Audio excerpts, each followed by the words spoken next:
పోలవరం మీద సమీక్ష చేశాం. పోలవరం పనులన్నీ కూడా సుజావుగా జరుగుతున్నాయి.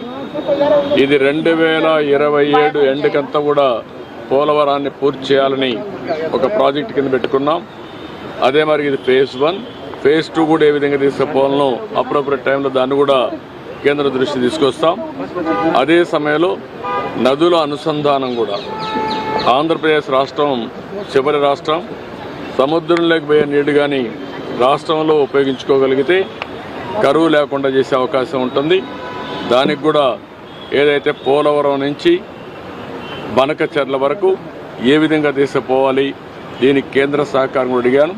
ఈ 2 ప్రాజెక్టులు అధ్యయనం చేస్తున్నారు, తొందరలో వస్తారు. మూడోది, గడిచిన ప్రభుత్వం జల్ జీవన్ మిషన్ ఉంది. జల్ జీవన్ మిషన్లో గ్రామీణ ప్రాంతాల్లో ప్రతి ఒక్క ఇంటికి సురక్షితమైన మంచినీళ్లు, అది కూడా రిజర్వాయర్లను తేవాలని చెప్పి చాలా స్పష్టంగా పెట్టారు. దేశం అంతా బ్రహ్మాండంగా ఉపయోగించుకున్నారు. ఆంధ్రప్రదేశ్ రాష్ట్రంలో 1% కూడా ఉపయోగించుకోలేని పరిస్థితికి వచ్చారు.